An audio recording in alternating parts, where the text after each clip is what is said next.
stories from around the world. Our team of passionate journalists, reporters, and documentary filmmakers work tirelessly to provide you with accurate, unbiased, and thought-provoking content. To all our viewers, this is Wenyeji TV. On this program, we are going to focus on the original Black Chinese. Many people across the globe know about China and his people. Definitely few people know that there are original black people in China. The Chinese also never admit publicly the existence of original black people among them. The history of the Chinese original blacks is a controversial and debated topic that involves the origins and identities of some of the ethnic minorities in China, especially those who have darker skin and African features. Some of the groups that are often considered as Chinese original blacks are the Li, the Luoyue, the Jing, and the Yatsil, who live mainly in the southern provinces of Hainan, Guangxi, and Guangdong. These groups have been historically marginalized and discriminated by the dominant Han Chinese culture, and have struggled to preserve their own languages, customs, and traditions. There are different theories and hypotheses about how these groups came to be in China, and what their genetic and cultural connections are with Africa and other regions. Some of the main theories are: the Out of Africa theory. This theory suggests that these groups are the descendants of some of the earliest modern humans who migrated out of Africa about 100,000 years ago and settled in different parts of Asia, including China. According to this theory, these groups have retained some of their original African traits due to geographic isolation and genetic drift. The ancient trade theory. This theory proposes that these groups are the result of intermarriage and assimilation between African traders and sailors who visited China along the maritime Silk Road since ancient times and the local Chinese populations. According to this theory, these groups have inherited some of their African features due to cultural exchange and adaptation.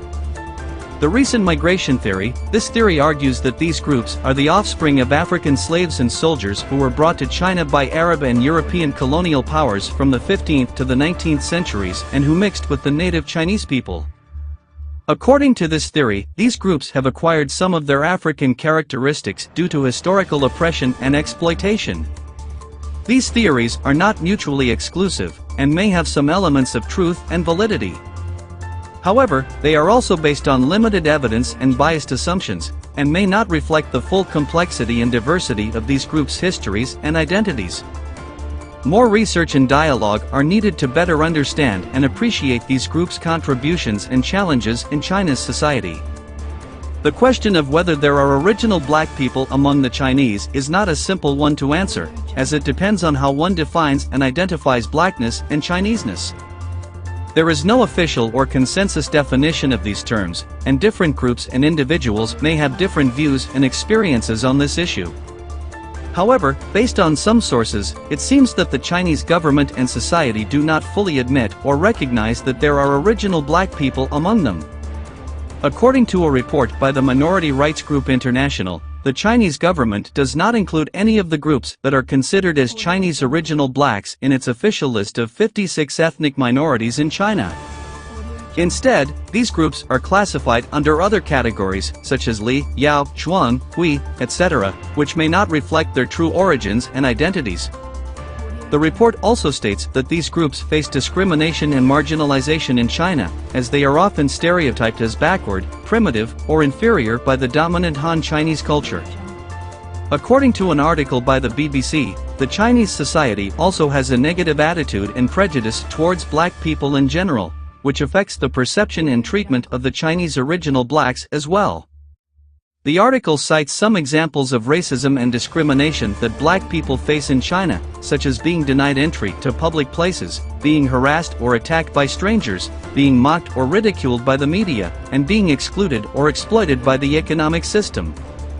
The article also mentions some of the challenges and struggles that the Chinese original blacks face in asserting their identity and dignity in China, such as having limited access to education, healthcare, and employment opportunities, having difficulty in obtaining citizenship or legal status, and having to deal with cultural assimilation and loss. Therefore, based on these sources, it seems that the Chinese do not admit that there are original black people among them, at least not in an official or respectful way. However, this does not mean that there are no efforts or movements to change this situation. Some of the Chinese original blacks have been trying to preserve and promote their own languages, customs, and traditions, as well as to seek recognition and rights from the government and society. Some of the Chinese scholars and activists have also been researching and advocating for the history and identity of these groups, as well as for the diversity and equality of all ethnic groups in China. Some of the international organizations and communities have also been supporting and collaborating with these groups, as well as raising awareness and solidarity for their cause. To our beloved viewers, that we have convinced you beyond reasonable doubt that we have original black people in the most unexpected territory in the world, meaning China. This is a production of Wenyeji TV, produced and directed by James Wataka.